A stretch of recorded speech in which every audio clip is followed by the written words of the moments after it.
crazy how some of the most complex issues in the world are the ones we don't always see splashed across the headlines. The ones that simmer beneath the surface, with a history that stretches back decades, impacting so many lives. And that's exactly what we're diving into today. The idea of a unified Nagaland, or as it's often called, Nagalim. It really is a fascinating, albeit complex issue. And it's one that I think speaks to some pretty fundamental questions about national identity, self-determination, and regional stability. Yeah, absolutely. And from the sources you sent, it's clear that this whole concept of Nagalim, this vision of a unified homeland for the Naga people, it kind of sends ripples of anxiety through the Indian government. So, why? What is it about this aspiration that seems to spark such a strong reaction? Well, I think the sources you shared provide a lot of really interesting insights into that. We're going to sort of unpack those, exploring the historical roots of this idea, the reasons behind India's resistance to it, and even, thinking about some potential consequences if this unification were ever to actually occur. So for our listeners who may not be super familiar with this, let's start with the basics. What exactly are we talking about when we say Nagalim? Right. So Nagalim, at its core, represents the vision of a unified political entity for the Naga people, encompassing all the territories they consider their ancestral homeland. This includes, of course, the current state of Nagaland within India, Right. but it goes beyond that significantly. It also includes several Naga majority districts in neighboring states. Okay. We're talking about areas in Manipur, Arunachal Pradesh, specifically the Tarap, Chamalong, and Longding regions, parts of Assam, like Dima Hasao and Karbi Anglong, and it even extends across the border into Myanmar, to the Naga self-administered zone. Wow, so it's a pretty significant redrawing of the map as we know it. It is. And it's important to note that this demand for Nagalim is not a recent phenomenon. It has deep historical roots going back to the Naga Declaration of Independence in, believe it or not, 1947. Oh, wow. And the timing of this is really crucial. They declared their independence on August 14th, 1947, just one day before India gained its own independence from British rule. Oh, wow. I did not know that. Yeah, so it was a bold statement, a declaration of their own distinct identity and their desire for self-determination. But from the perspective of a newly independent India, focused on consolidating its own nationhood, this Naga declaration was never officially recognized. And this lack of recognition, unfortunately, set the stage for decades of conflict, with armed Naga groups engaging in a protracted insurgency against the Indian state. So, given this history, it's understandable why the idea of Nagalim raises concerns for India. But what specifically are those concerns? Why the resistance?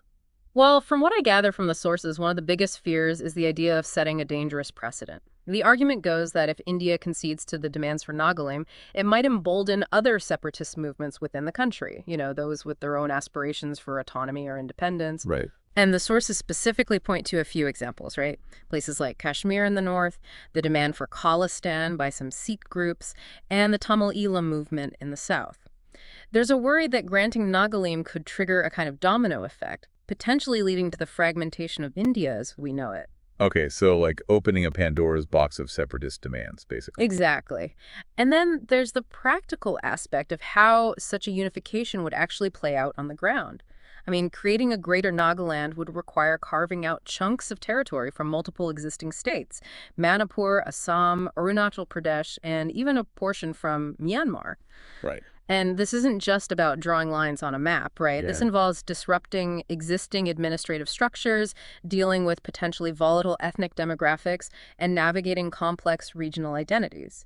The sources particularly highlight Manipur's strong opposition to any territorial concessions. I can imagine. It's something they view as a threat to their own identity and integrity.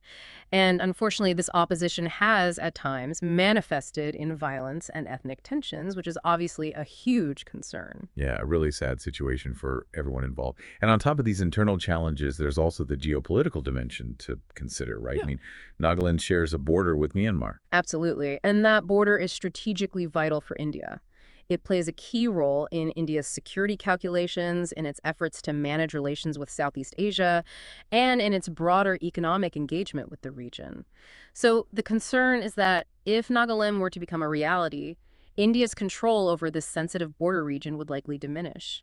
And that opens up the possibility of other actors, countries like China, potentially gaining influence in an area that India considers strategically crucial. What brings us to this whole idea of China's alleged involvement, which is something that popped up in a few of the sources. And I got to say, this adds a whole other layer of intrigue to this issue.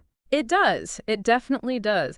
There's this long-held suspicion, mostly within Indian intelligence circles, that China has, at various points in time, provided support to certain Naga insurgent groups. Now, the extent of this support is debated, but the suspicion itself is definitely a factor in India's thinking. It's like this thought lurking in the background. Is China trying to play a long game here, using the Naga issue to kind of stir the pot and weaken India from within? And, if Nagalim were to actually happen, would this new entity be drawn more towards India or towards China? These are the kinds of questions that keep Indian strategists up at night. It definitely raises the stakes, that's for sure. Now, we've talked about the aspirations and the resistance, but let's talk about the reality on the ground. For decades now, this hasn't just been a political debate, it's been an armed struggle, right? With some Naga groups establishing their own sort of parallel system of governance. Yeah, you're right. It's not just talk, it's action. Armed Naga groups, like the NSCN, the National Socialist Council of Nagaland, particularly the faction led by Isak Chishiswu and Thwingaling Muva, often shortened to NSCNIM, have been fighting for Nagalim for, over half a century. And they haven't just been fighting, they've been governing in the areas they control. Wow. Yeah, they have a system of taxation or, forced contributions, depending on who you ask, a military wing known as the Naga Army, and their own administrative setup.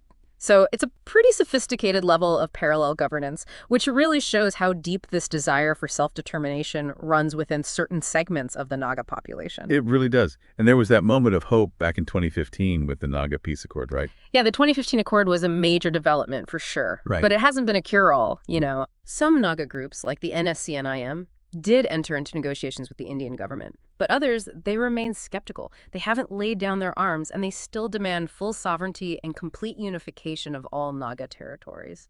So there's this fundamental disagreement over what true peace actually looks like. And some of the sources suggest that this is because these groups believe the Indian government never truly intended to grant genuine autonomy or address the core demand for Nagalim. They see it as a kind of stalling tactic. Which is where this idea of a divide and rule strategy comes into play, Yeah. right? It's a pretty heavy accusation. It is. It's a term that gets thrown around a lot in post-colonial contexts. Right. And in the case of Nagalim, the argument is that, whether intentional or not, India's policies have had the effect of dividing the Naga people, making it harder for them to present a unified front. The sources point to a few examples of this. There's the alleged support for rival Naga factions, pitting groups like the NSCNIM against other groups like the NSCNK, which has led to infighting and weakened the overall movement. Then there's the encouragement of political divisions among Naga leaders, fostering this kind of internal competition. And then there's the way peace talks are often used, stretching them out, not really delivering concrete solutions, which some see as a way of simply delaying the inevitable. So you put it all together, and some see it as a classic case of divide and rule, a strategy often associated with, colonial powers seeking to maintain control over their subjects. And it seems to be working, at least to some extent, right? I mean, the Naga movement is fractured, making it harder to achieve that unity they're striving for. It definitely seems to be a contributing factor. Now let's shift gears a bit and play the what-if game, which a few of the sources do. Let's imagine for a moment that Nagalim in its full territorial vision were to somehow become a reality. What potential consequences do the sources outline? Okay, interesting thought experiment. Right. So, firstly, and this echoes what we've already discussed, there's the likely loss of direct Indian control over those strategically vital border regions. This could open the door for increased influence from Myanmar and, more significantly, from China. Right. Secondly, it could potentially destabilize neighboring states. If Nagaland successfully carves out its own independent territory, it might embolden other ethnic groups in places like Assam, Manipur, and Arunachal Pradesh to demand their own separate homelands, or at the very least, a greater degree of autonomy. And that could lead to, a whole cascade of new territorial disputes and conflicts. Yeah, I see how that could spiral. Right. And then thirdly, there's the broader impact on India as a whole. If Nagalim were to happen, it could inspire other separatist movements across the country to step up their demands, potentially creating a huge challenge to India's unity and territorial integrity. And the sources are pretty blunt in their assessment of this. They argue that because of all these potential risks, the Indian government will, and I quote, never allow Nagalim to happen.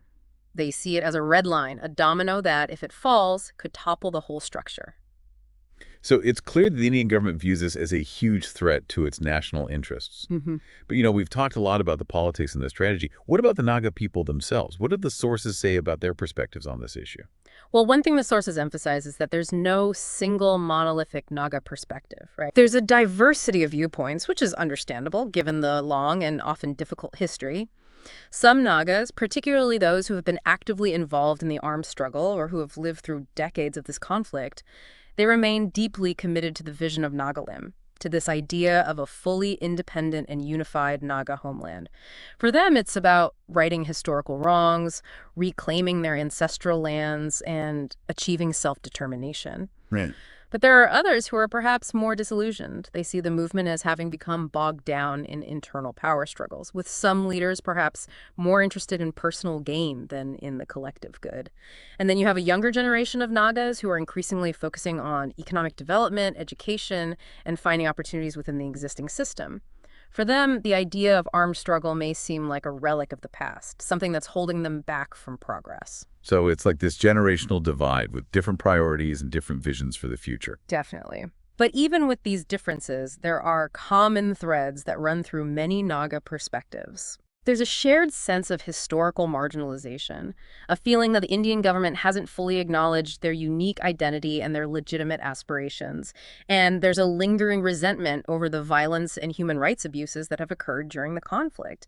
So it's this complex mix of hope for the future, frustration with the present, and the enduring wounds of the past.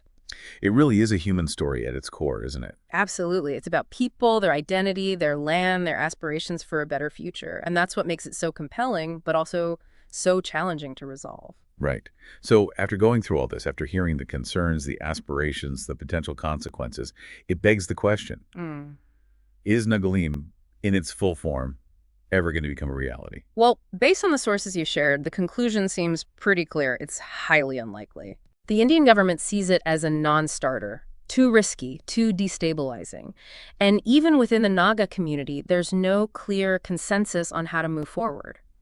But even if a fully independent Nagalim isn't in the cards, the underlying issues, the desire for greater autonomy, for recognition, for a sense of control over their own destiny, those aren't going away anytime soon. Those sentiments are deeply rooted. So it leaves us with more questions than answers, really. It does, and I think that's the nature of these really complex, long-standing issues, right? Yeah. But sometimes just asking the right questions is a step in the right direction. That's a good point.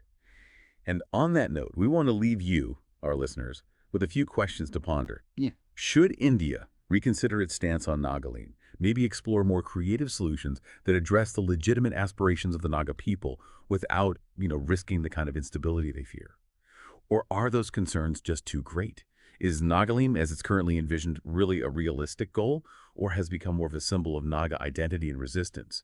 And ultimately, who benefits from the continued stalemate, from this unresolved conflict that seems to drag on and on?